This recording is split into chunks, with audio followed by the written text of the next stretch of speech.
Starting in Stirling this morning, the gun was fired. The riders, they were lined up on the oval, off the grass, onto the bitumen, and a downhill run out of the neutral section before they got underway at Aldgate.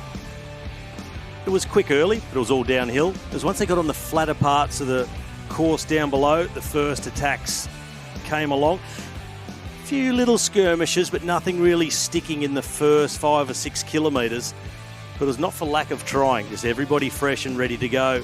But it wasn't very far into the race that a significant group got off the front. Kane Richards was one of the first ones to go. Brendan Johnston joined him. Callum Scottson was there as well. A group of 16 riders off the front. Unfortunately for Bridgelane, they lost one of their riders in Sam Jenner, who was involved in a fall.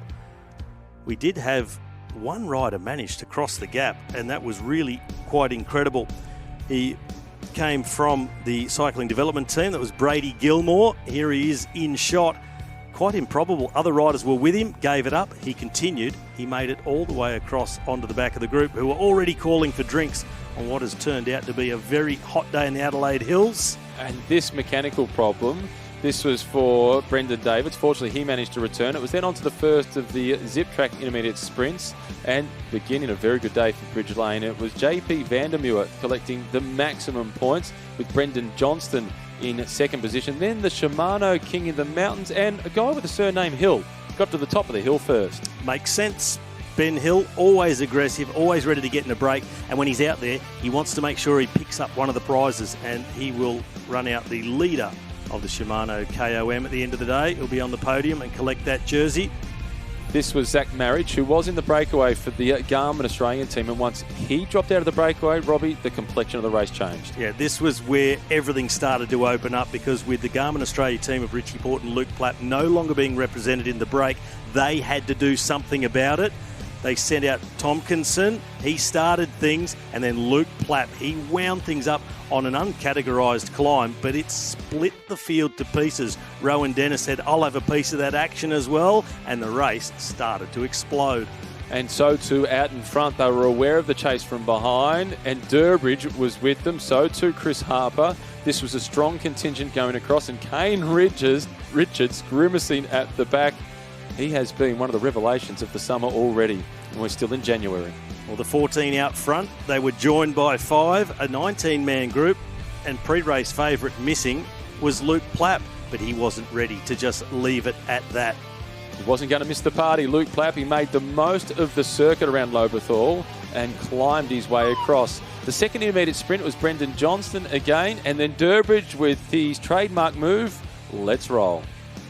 So Durbridge, he was being aggressive because he knew in the background that Luke Plapp was trying to come across. And there is Plapp, overcooked it in the left-hand corner. No damage done. Didn't get himself hung up in the fence. Continued the chase, and the gap was getting smaller and smaller. Plapp riding himself back into contention. And that changed everything out in front. With the arrival of Plapp, there was a lot of looking at those amongst the World Tour riders, and Durbridge, he wanted to stay away from Plapp.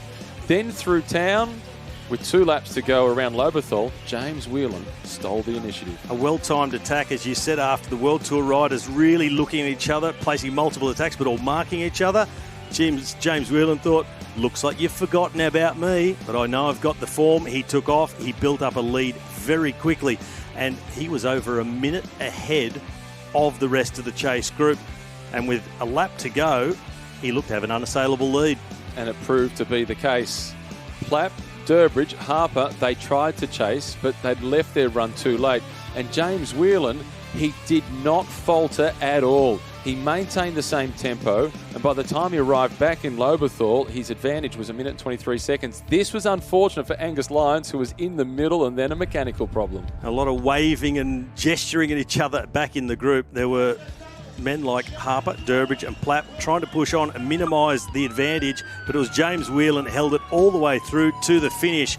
A revenge win after placing second at the Nationals. The sprint behind for the bonuses, it just turned out to be a Bridgelane celebration. 1-2 across the line with Whelan, and then with Matt Dinham for second. Ben Hill up there as well. Good day out for Ben Hill. He is now the leader of the Shimano King of the Mountains classification. He was third on the stage.